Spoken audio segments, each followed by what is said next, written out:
quelque part, vous aurez entendu qu'il a été évoqué des arrestations préventives, que le dilemme était là.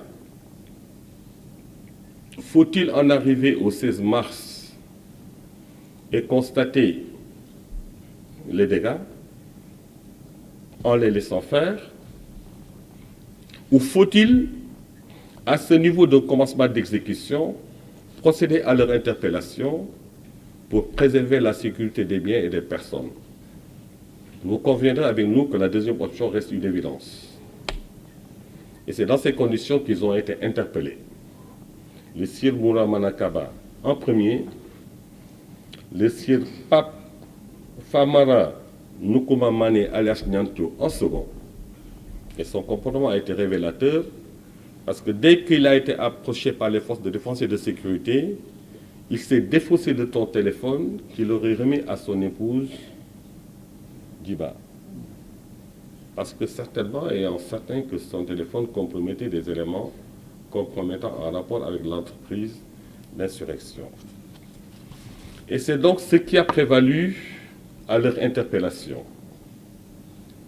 Plus tard, les investigations ont permis d'interpeller d'autres membres du groupe, notamment le sieur Sébastien Sagnan, qui est gérant de l'entreprise Sécurité Sinaï.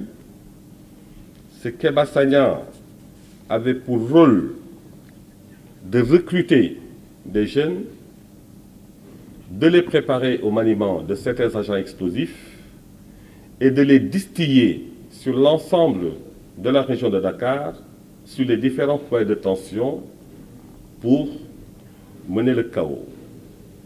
Et c'est dans ces conditions que Yakuba Mané a été arrêté et ce dernier, son rôle dans l'organisation consistait à ce qu'ils appellent, il était chargé de la résistance parcellaire.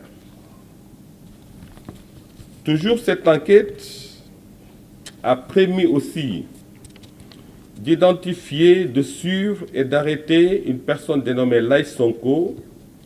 Lai Sonko, comme Sébastien Sagnan, s'est chargé du recrutement des jeunes. Je disais tantôt au début de mon propos sur les commandos qu'il y avait deux branches.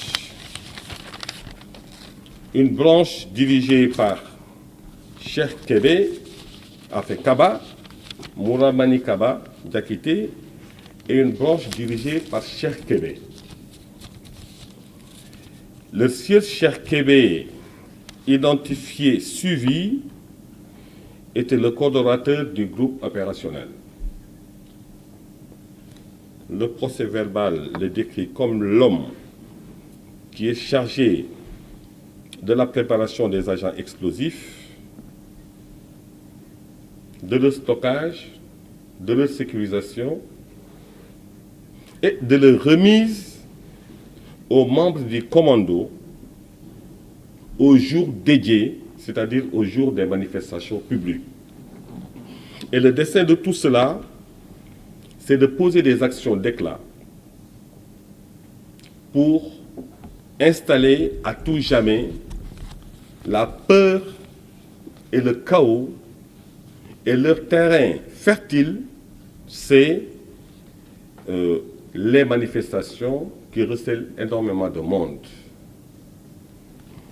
Pape Badio et Abdou Karim Bey ont été interpellés dans le département de Rufisque, où leur audition et l'exploitation de leur téléphone de marque Samsung Galaxy et Samsung Dios révèlent qu'ils sont les coordonnateurs et les planificateurs des actions subversives dans le département, en fournissant notamment à certains commandos des agents explosifs.